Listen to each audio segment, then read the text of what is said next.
All right, welcome back, everybody. Today we will be reading Chapter 13, so let's get into it. Chapter 13. One day, about a week after Quentin got back from Antarctica, Lionel knocked on his door. It was 2:30 in the afternoon. 10 minutes. Lionel didn't wait for him to open it. In the lobby. Bring your gear. By the time Quentin got there, Lionel was already down the hall at the other suite. Mid-afternoon had become a dead time in the daily life cycle of their little criminal cell. They'd already gone over their parts in the plan one more time, as best they could in the confines of a hotel room, which was probably nothing like the field conditions, which they still knew way too little about. Stoppard didn't seem to mind tinkering with his apparatuses 18 hours a day, but the rest of them were slowly going out of their minds. They'd spent the morning tweaking a couple of things that didn't really need tweaking. Quentin had taken this as far as he could, and he was impatient. Alice was out there somewhere. It was too cold to go outside, and if they did go outside, they were at Newark International Airport, so they played cards or read or watched TV or did finger exercises or ran on the treadmills in the athletic center. Betsy scribbled in a voluminous diary. Sometimes they swam in the shallow hotel pool, which was enclosed in a damp, dripping glass grotto on the top floor and was so chlorinated that they felt slightly poisoned for half an hour after they got out. Quentin was happy to have a break in the routine. Maybe they were going off-site for a dry run of the whole business. They met in the lobby, all except for Pushkar, who was nowhere in sight. Stoppard arrived carrying 2 hard plastic suitcases, one of which was obviously pretty heavy. Quentin brought a duffel bag with everything he figured he'd need to break the bond, if it could possibly be broken, which was still an open question.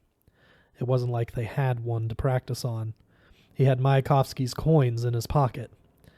Betsy came empty-handed. "Field trip," she said. "Thank God. Now I can say it. Are you ready? Plum snores? There. I said it." "Oh, are you ready? Plum snores. There. I said it." "I'm glad it's finally out there," Plum said. "Do you think this is it?"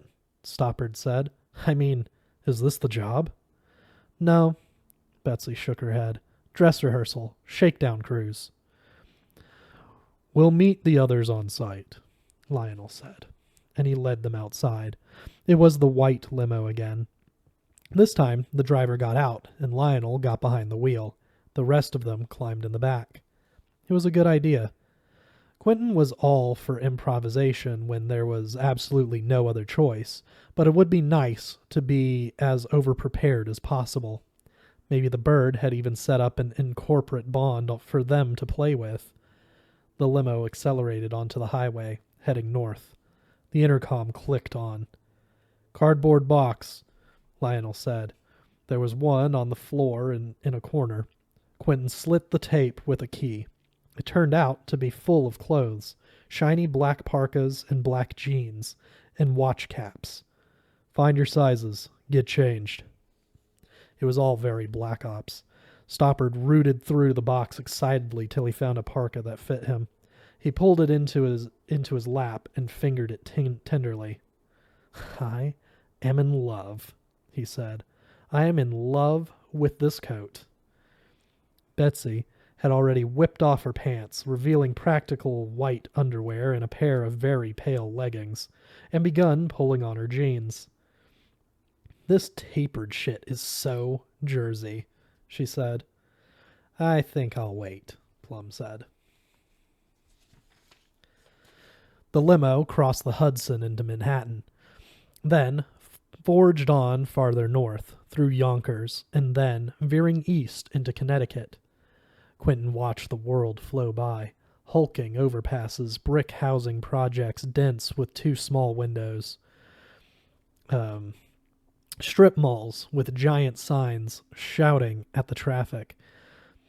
More housing projects, and then finally, like a sigh of relief, trees. In the permanent twilight of the tinted windows, it all looked as far off and alien as the contents of an aquarium. They stopped twice, once for gas and once at a long, low brick building, with a sign outside proudly identifying it as a rehab center, where Lionel took receipt of a long brown paper package from someone who barely opened the door. Stoppard fidgeted in his black coat, which he'd already put on even though it was too hot for it in the limo. And he'd added a pair of aviator glasses. His hands kept straying to the controls for the disco lights. "Don't," Plum said in a warning tone. There was a lot of pent-up energy in the car. "So," Betsy said, "Stoppard, what the hell are you doing here? I mean, on this job?" "Same as everybody else," he said. "I'm here for the money." With startling quickness, Betsy plucked the sunglasses off his face. Stoppard snatched at them, but she made them vanish. She had a quick, fluid casting style that reminded Quentin powerfully of someone else's. He couldn't place it, and then he could. Julia's. Without the glasses, Stoppard looked a lot younger. "Don't bullshit us, Maverick," she said. "You're like 9 years old. You can have the glasses back when you tell us how you got here." "I'm 17, for your information. And anyway, how did you get here?"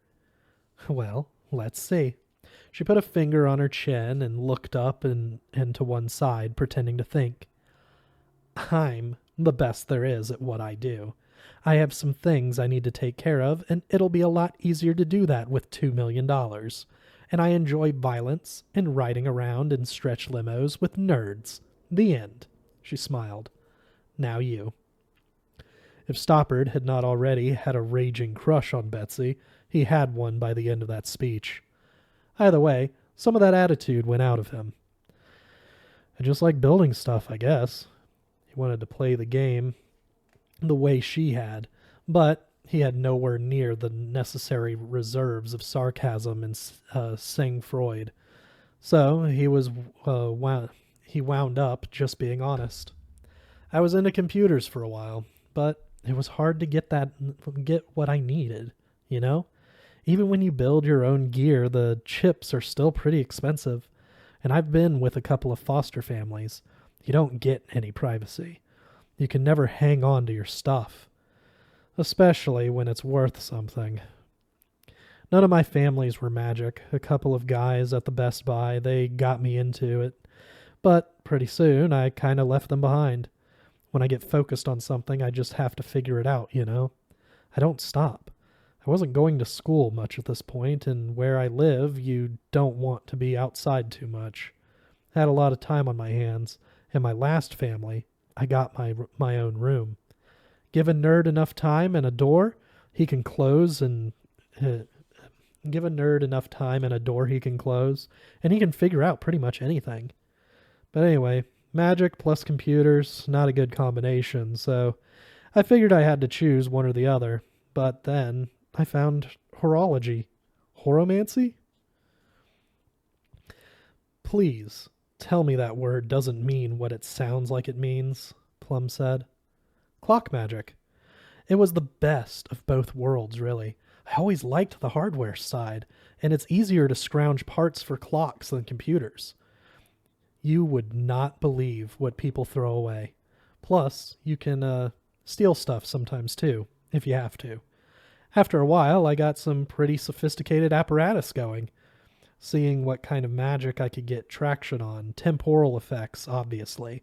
But that's just where you start.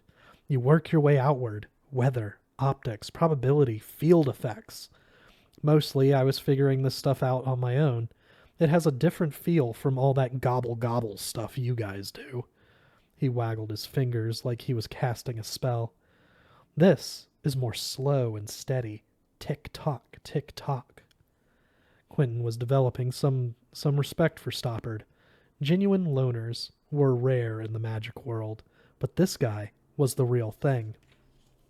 A total outlier, self-motivated, self-taught, on the fringes even of the safe house scene. He was his own one-boy, one-room breakbills.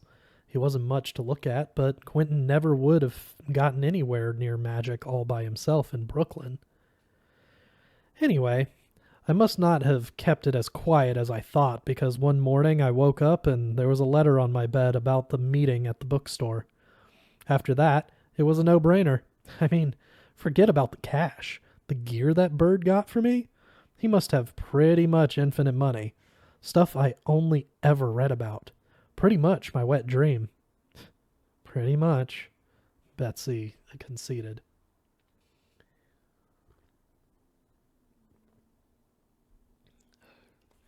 She could have made a joke, but somewhere in there, she'd lost her bloodlust. Stoppard wasn't quite the juicy target she was hoping for.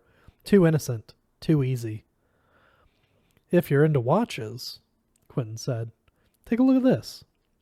He fished his pocket watch out of his coat on the end of its silver chain and handed it across. Even with his newly discovered skill at mending, he hadn't made any headway with it.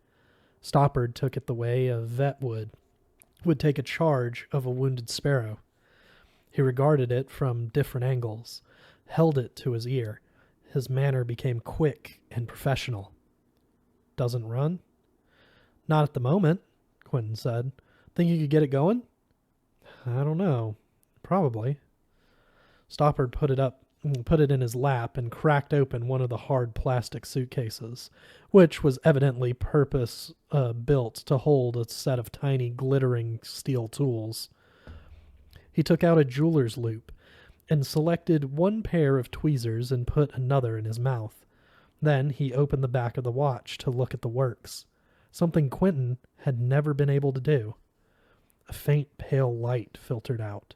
Stoppard's face went slack. Oh my God. Oh my God, where did you get this? It's come a long way. What is it? Plum leaned over. Oh, so many little wheels. These mechanisms don't exist. Nobody does this. Look, it's got a second face. He swung back the outer dial to reveal another one hidden underneath it. His expression communicated the fact that he had somewhat underestimated Quentin, and that he was, to the extent to which he was capable of it, sorry about that. Then he went back to the watch, ignoring Plum's attempts to look over his shoulder. He didn't say anything for the next hour until the limo rolled to a stop. Lionel walked around to their door and opened it. Cold air washed in. This is it, guys, he said. Keep it quiet. No magic till I tell you.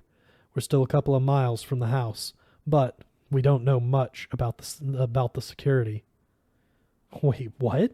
Plum said. But this isn't the real thing? This is it, he said again, impatiently. He looked even paler and lumpier than usual, and he let his beard get even more unruly. For Christ's sake, Quentin said. You realize we're nowhere near ready. Then get ready. We're out of time. You guys are professionals, right? The answer to that was a rousing chorus of silence. Look, just do your jobs. He disappeared, leaving behind a limo full of shocked silence. Plum turned to Quentin. What do you think? I don't know, Quentin said. We could walk away.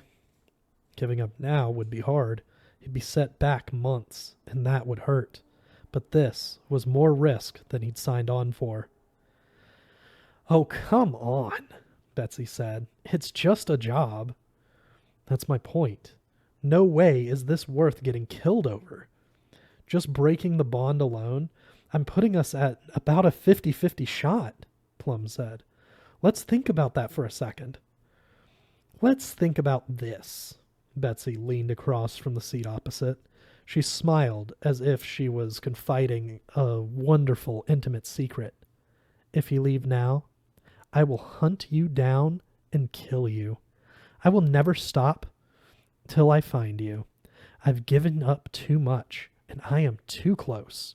Do you understand? She stared at Quentin, not blinking. Not even remotely. Quentin didn't blink either. He didn't like being bullied. Why do you care? What are you close to? It's only money. Do you know what's in that case? No. Not even the bird knows what's in that case. I know what's in the case, Betsy said, and I'll give you a fucking hint. This isn't about money. Maybe you could be a little more specific. You want to know what's in the case? Freedom. She held his eyes for another long second, then sat back against the banquet. Quentin looked over at Plum, then at Stoppard, who'd gone back to picking at the insides of the watch.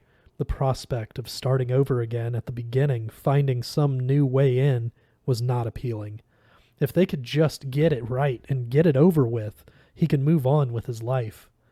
And there was the Chatwin connection. He couldn't let that go. And there was Alice. Who was he trying to fool? He wasn't going to walk away. He was in this much too deep already. He opened his eyes. Betsy was still watching him. You'd better believe, he said, that if this starts getting ugly, I'm going to be the first one to bolt. Then maybe I'll hunt you down. Think about that.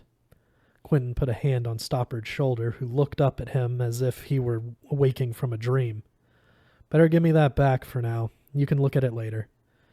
Stoppard nodded and closed up the watch and mutely handed it over, though his eyes followed it until Quentin tucked it back into his jacket. They climbed out of the limo. It was late March, around 4 in the afternoon, and the temperature hovered around freezing. They were on a back road, really just a gravel track, somewhere in rural Connecticut, with a row of trees running along one side and dead-looking blackberry bushes on the other. Hayfields were all around them. There were no houses in sight. Plum stayed behind in the car to change, and when she got out, they were all in matching black. Quentin wore his overcoat instead of a parka because it looked more magicianly, and it was black anyway, and he had no idea when, if ever, he'd see the limo again. He had the page from the Netherlands folded in an inside pocket, along with the watch. Well, Plum said, this doesn't look suspicious. The breeze was icy, and even though they weren't supposed to use magic, Quentin quietly added a couple of charms to keep himself warm. Off in one of the meadows, Pushkar was waving at them, and they struck out toward him through the dry, unmown grass. Lionel stood behind him, looking as big as a haystack, and the black bird came winging over from the darkening trees to settle on his shoulder. It looked much more like a wild animal out here in the country. Quentin wondered what the other birds made of it. Pushkar had an enormous rectangular oriental carpet unrolled on the grass, a gorgeous thing with a knotted floral pattern on it in cream and pale blue and lion gold. Pushkar was studying it and nodding slowly, sometimes bending down and smoothing out folds and making small adjustments to the fringes and to the pattern itself. It looked woven into the material, but it altered at his touch. A flying carpet. He'd never actually seen one. Pushkar wore a multicolored, utterly tasteless game day sweater under his parka. Nice rug, Quentin said, since it was. Guess how much it cost? He didn't wait for Quentin to guess. $70,000. The bird paid cash. I saw it.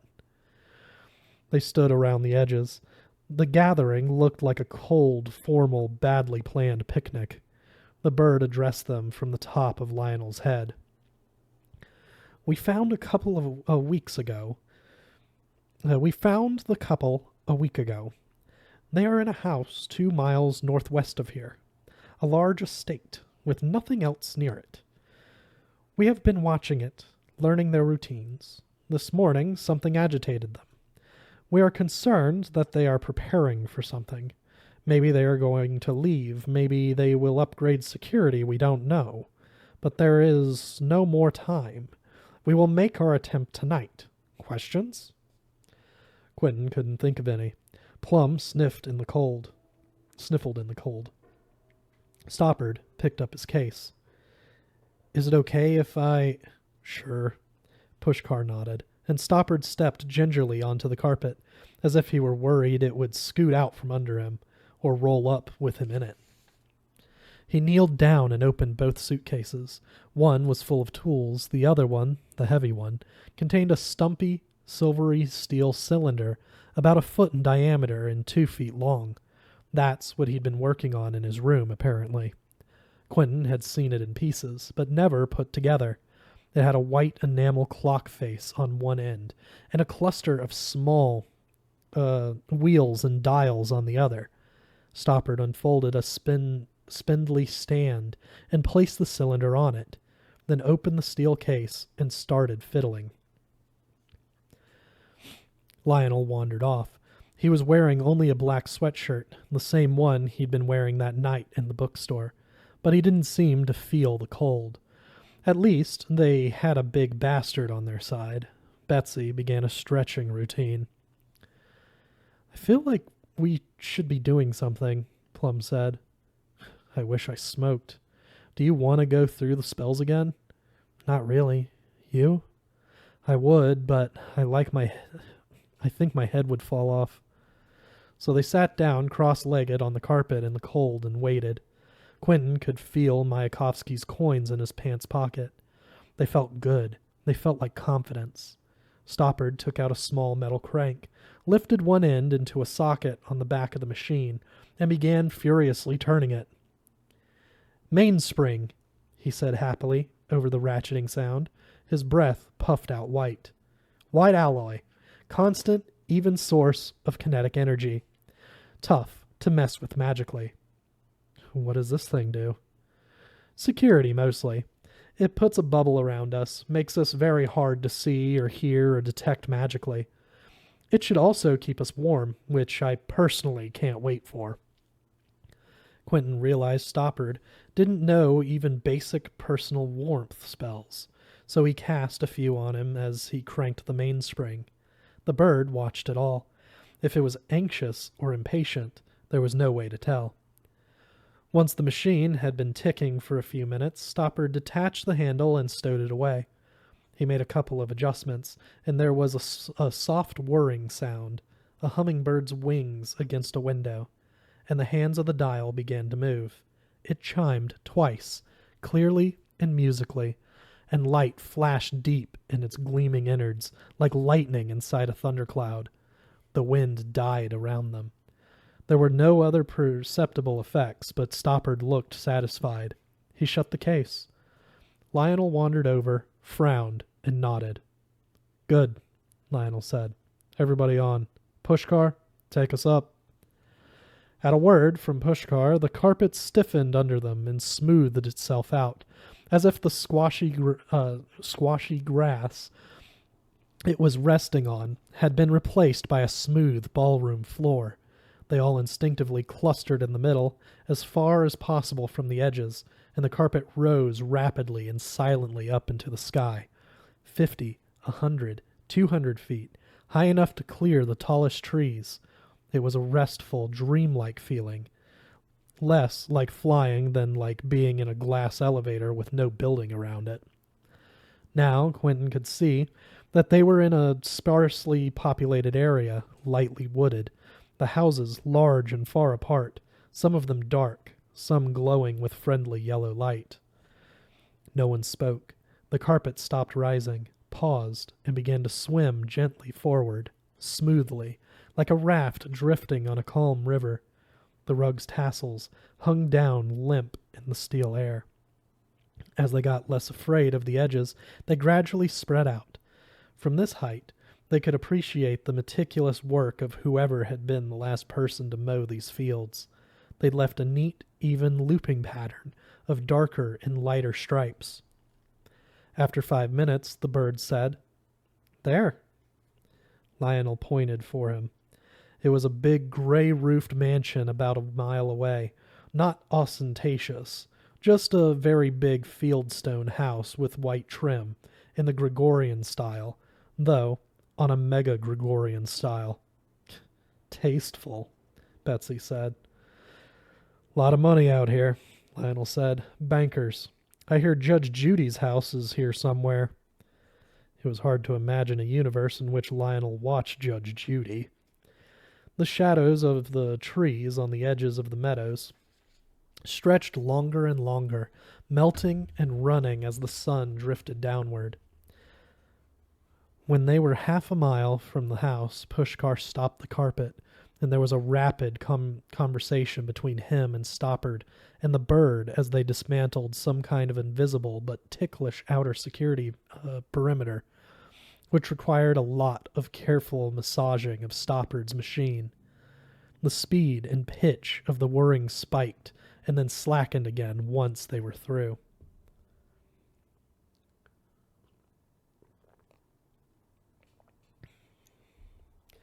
Meanwhile, Betsy removed a 3-foot length of brass wire from Lionel's bag.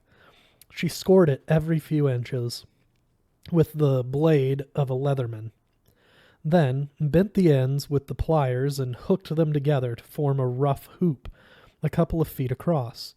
Then, when she sang a couple of key words, her voice was incongruously high and sweet. The area inside the hoop lit up with an artificially bright view of the landscape through it. Holding it up, she turned in a slow circle, all the way around the horizon. She stopped facing east. Look, she said. Lionel, big portal over there, 5-6 miles. Weird one. Lionel squinted at it too. He frowned. Somebody else's party, he decided. Let's worry about ours. Betsy turned back to the house. The grounds were so neatly laid out, they looked like they had been sketched directly onto the gray-green grass by an architect working with compass and ruler. In the twilight, it looked motionless, but seen through the hoop, 6 or 7 guards stood out against it, phosphorescent. This must be what a predator drone feels like, Quentin said. Hold this steady. Betsy handed him the hoop. Plum, you ready? Like we talked about. You can do it from here? I can do it from here, whenever you're ready. Betsy didn't seem the slightest bit worried. If anything, her tone had become gentler and more relaxed than Quentin had ever heard it before. This must be her element. The carpet's flight path angled lower. Okay, do that first one. Plum indicated the nearest guard, farthest out from the house, who was standing alone at a gate in the wall. Betsy made a fist, placed it over the image of the guard in the hoop, and blew through it softly. The man slumped to the ground. It was as if she'd blown his pilot light out. Is he asleep? Quentin asked. Sleep, coma. You say potato. Plum was concentrating, whispering in some Arabic language. Faster, Lionel snapped. Come on. She picked up the pace. A few seconds later, a guard, or the shadow of one, appeared to draw itself up out of the ground and take its place where the man had stood. It didn't glow in the hoop the way the man had, but otherwise it resembled him exactly. Plum let out a deep breath. Okay, she said. Lionel studied it, then pushed his lips, but nodded grudgingly. Pursed his lips, but nodded grudgingly. What did you make out of it? Leaves, that's all there was. He'll look fine from a distance. Okay, do it faster next time. The carpet drifted silently forward in its invisible bubble, now just 50 feet up, passing over the outer wall of the estate, then an outer lawn, a clay tennis court, a swimming pool, drained and covered for the winter. It was hard to believe no one could see them. Quentin didn't feel invisible, but there were no shouts and no alarms. They cast no shadow. When they spoke, it was in whispers. even though Stoppard insisted that they could have had a rock concert inside this thing and nobody would hear it. Betsy and Plum dropped and then recreated 4, 5, 6 guards. Plum's doppelgangers were convincing, at least from this distance. They were made from whatever she could grab from the immediate area. Grass clippings, mulch, clay from the tennis court, just nearby shadows. But they wore the same clothes as their victims, and though they didn't walk, they could shift their weight and turn their heads alertly the way a real guard would have, like minor enemies in a video game. "There," Lionel said.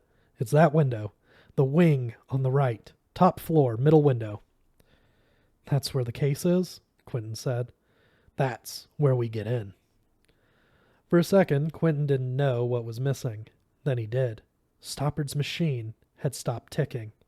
Stoppard reacted faster than he did. He lunged across the carpet from where he'd been trying to talk to Betsy, fumbled the crank into its hole, and cranked the handle madly. The device started up again almost immediately. "You fucking shitbag!" Lionel hissed. "How long were we visible for?" "I don't know." Stoppard didn't stop cranking. "Couple of seconds, maybe? I'm sorry, I don't know what happened."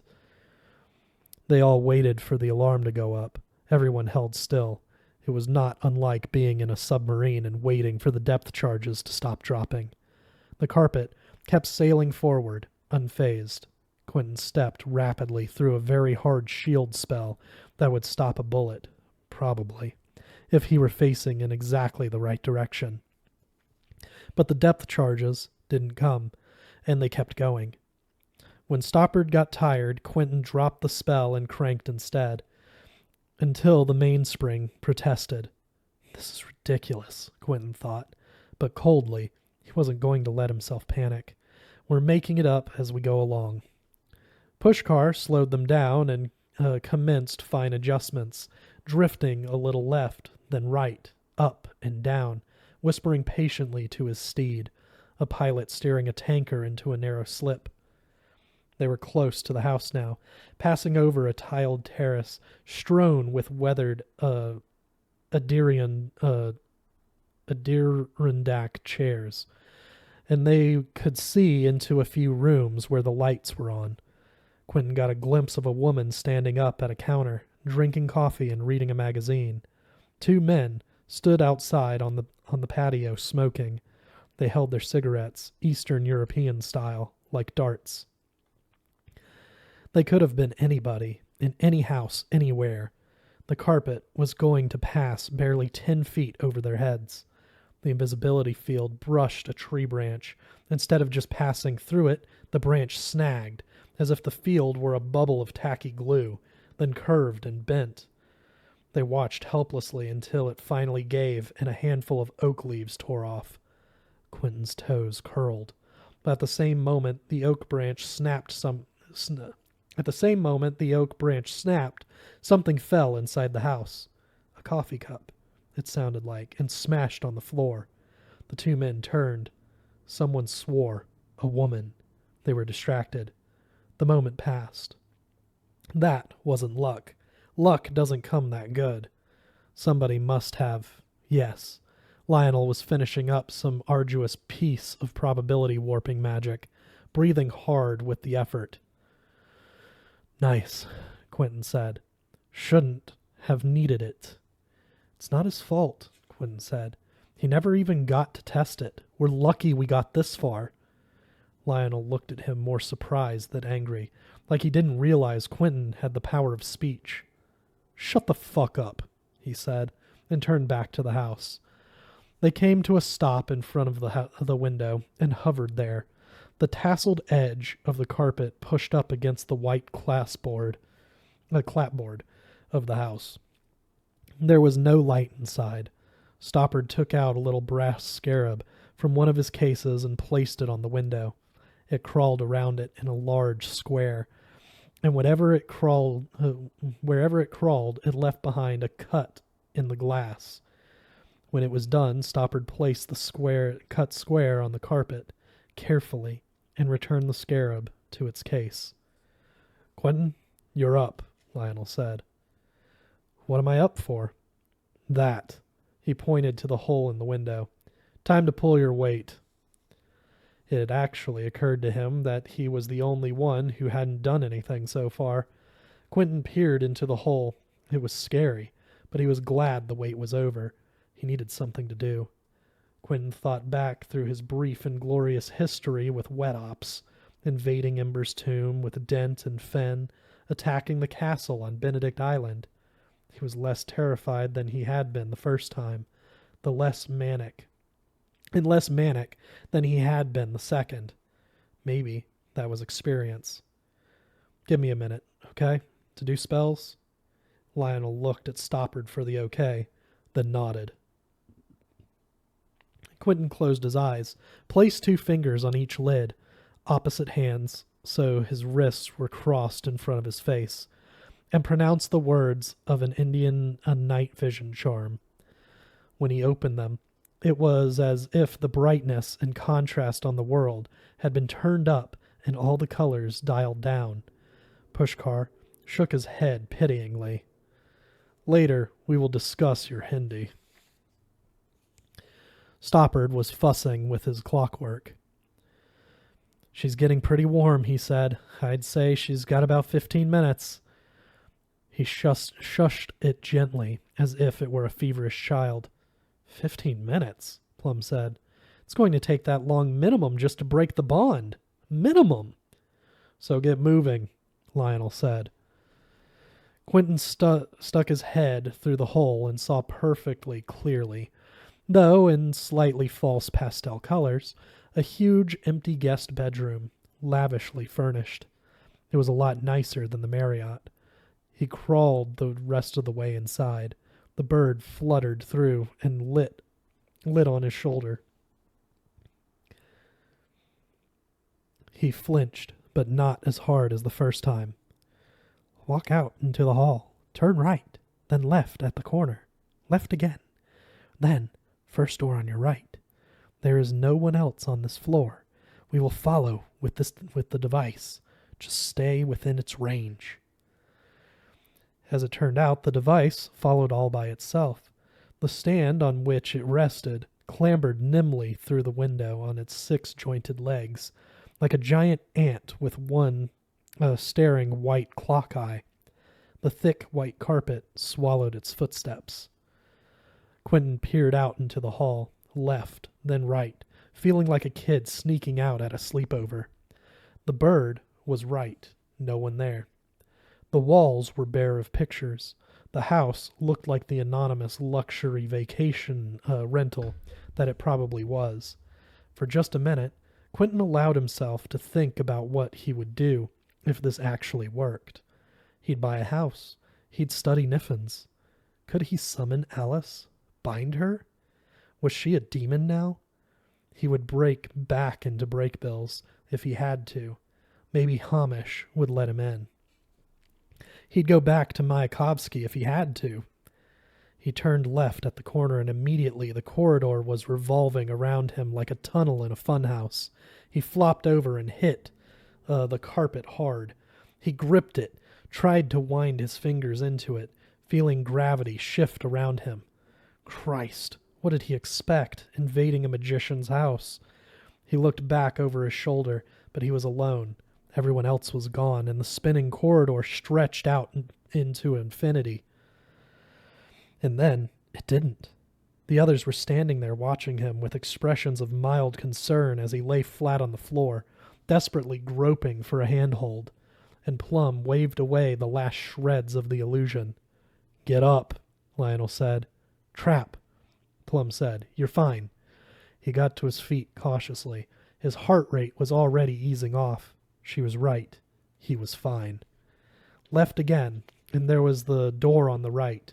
Quentin couldn't find a whisper of magic on it, but Betsy pushed past him and began taking a series of traps offline. Weird, unpleasant psychic snares. He heard the muffled boom of faraway thunder. A storm. It must have blown in fast. He looked back at the others, strung out behind him down the hall. Pushkar and Lionel had rolled up the carpet and were lugging it with them on their shoulders. When Betsy was done, he pushed open the door. It wasn't even locked. It was a pool room, long and well appointed, with a row of windows along one wall and couches along the other. The overall impression was of slightly artificial clubby gentility. Brown leather armchairs occupied with corners, and there was a cavernous fieldstone fireplace at one end that showed no sign of ever having been used. Boxes and crates of all possible sizes and shapes lay strewn around, which ruined the genteel atmosphere, along with some items too big or too unwieldy to be boxed or crated. A stuffed deer, a penny-farthing bicycle, an old-timey jukebox, a double bass made out of dark wood. An older man with thinning blonde hair, not one of the couple, was sitting on a couch, playing with his phone. He looked up, surprised, but before he could speak, Betsy calmly froze him in place with a spell she'd obviously had ready, then knocked him out cold with another one. He stayed sitting up, but his eyes were now closed. The pool table itself was a beast, 8-legged and carved and inlaid to within an inch of its life, with a matching cabinet against the wall for cues and racks of scorekeeping beads and such. It must have weighed a ton. It looked like the kind of thing that shouldn't be on the second floor of a house. One end was half buried in boxes and teetering stacks of books. It also supported, in plain view, an old brown leather suitcase. It was a little the worse for wear, but otherwise it was the twin of the one Lionel had shown them at the hotel. It had an oval sticker from the Cunard White Star Line on one side. "All right," Quentin said quietly. "Close the door. Nobody touch it." It was his and Plum's show now. Stoppard crouched down and studied one of the smaller dials on his machine. 9 minutes, he said. Working quickly, they cleared away everything around the case so that it sat by itself. He whisked the felt around it with a little broom, then dusted it with fine white ash. Plum stuffed a wet towel against the bottom of the door and got a little fire going in a brazier. She set it up in the fireplace. The room began to fill with aromatic smoke.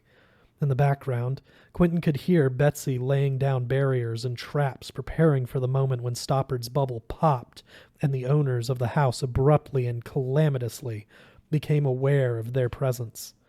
She was sealing the room off like a vault from every side, floor and ceiling included. Plum chalked off angles on the felt around the suitcase using a ruler, doing sums in her head. Quentin bolted together a skeletal metal frame around it, which they then strung with wires at high tension in an asymmetrical pattern. They used violin strings, E strings, the highest ones. 2 minutes, Stoppard said. Not ready. Quentin, Plum, and Betsy said it together. Jesus Christ, it wasn't even going to be close. Then thin white smoke drifted up from the works of Stoppard's device, and there was heat shimmer above it now. It was ticking more slowly. It looked about ready to melt down. "You'd better believe the couple's going to be ready," Lionel said. "Damn it!" Betsy pressed some soft red wax hastily into the door lock, then mashed a seal into the wax. Pushkar took down a pool cue from the rack and practiced a couple of business-like bowstaff strikes. He looked like he knew how to use it, though if it got to the point where they were fighting with pool cues, they were all pretty much screwed anyway. Pushkar broke off his routine. "Something's coming." He tapped his temple. "Precognition."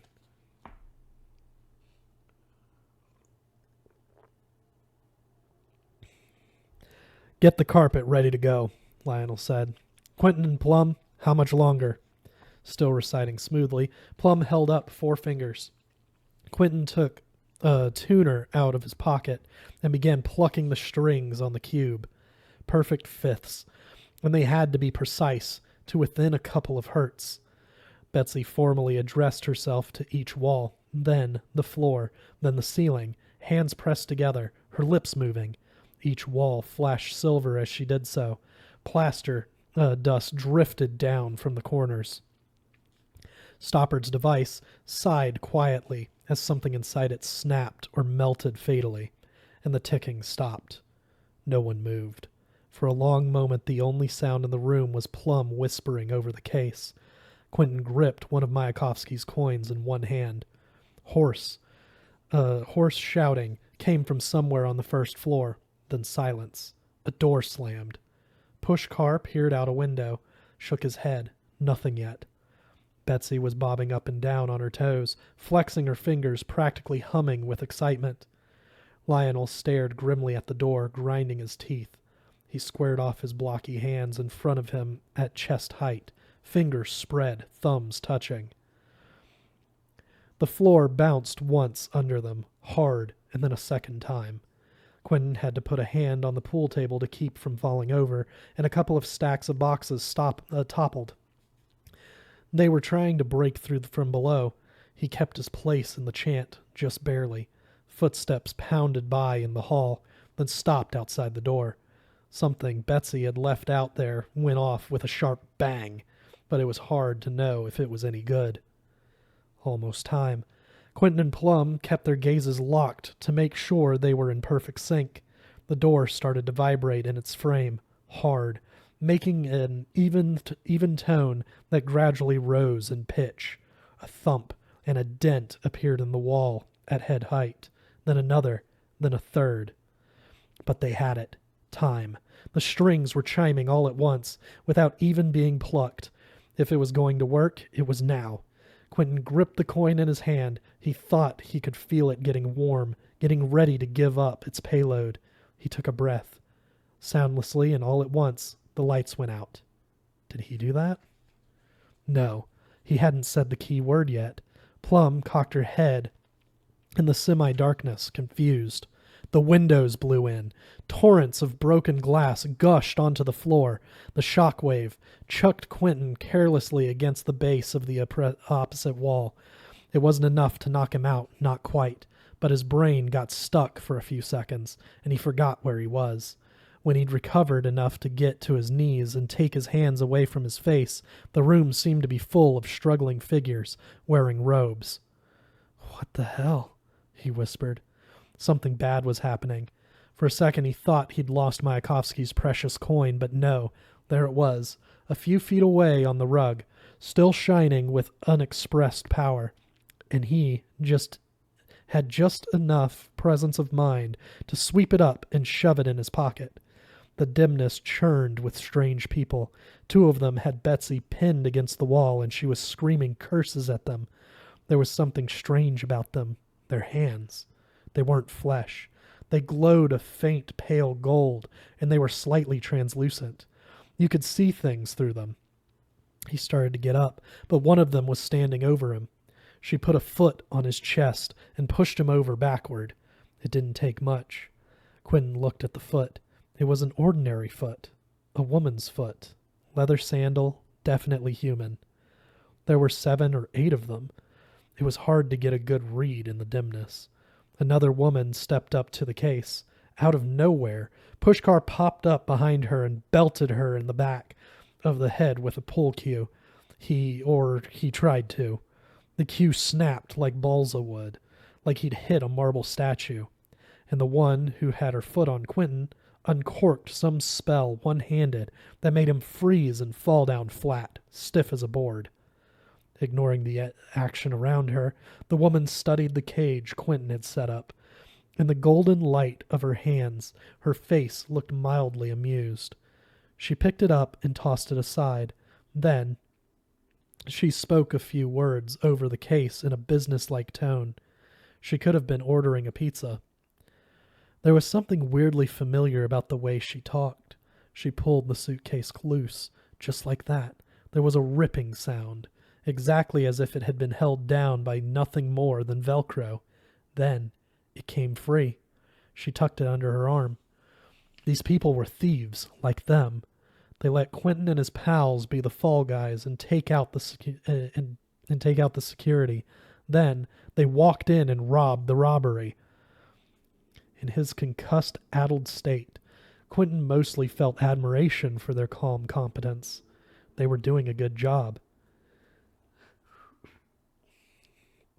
Moving in sync, they backed away toward the windows, a coordinated withdrawal, each one keeping one of the opposition well covered. Quentin got his elbows under him and propped himself up to watch, trying not to pose a threat to anybody. They were organized as hell, whoever they were. 2 of them were commandeering Pushkar's carpet, unrolling it flat onto the air outside. "No," Betsy said. "You can't." She was handling this way better than Quentin was. Already she was back on her feet and walking toward them, launching wild attacks with both hands, lightning and then fire flowing from her fingers, flooding the room with light. But 3 of the robed people had joined hands to create a defensive barrier, and her magic died against it. Quentin sat up all the way now. His head was clearing. She was right. This was their job. That case was theirs. Those people had no right to it. He got to one knee. Now he knew why their magic sounded so familiar. They were speaking a distorted kind of archaic German, which he happened to know well, because it was the same language the page from the Netherlands was written in. The last one climbed out onto the stolen carpet. "Stop!" Betsy shrieked. She ran to the window as they slid away. The bird hopped out from under the pool table. "They cannot open it," it said, maybe to itself. "They still cannot open the case." Quentin staggered to the windows, but he could only send a futile fugitive heat ray after them, which wanged straight back off their shield and burned a scribble on the wall of the house next to him. Plum was kneeling by Pushkar, who was shaking off the spell that dropped him. Lionel was still on his hands and knees, staring spatially at the floor. The banging on the door started again, more urgent now. The wood was splintering. Even the blonde guy on the couch, the one Betsy had shut down, was stirring. But Quentin felt only calm. Fear and confusion were gone. He'd lost track of them in the fight, and they weren't done fighting yet. They were going to finish this thing if he had to do it himself. "Pushkar!" His voice sounded weird and distant in his bruised ears. He cleared the dust out of his throat. "Pushkar, is there anything here that can fly?" Still leaning heavily on the pool table, Pushkar looked around the room. "Yes," he said. That's it for this week. We'll see you guys next week with Chapter 14.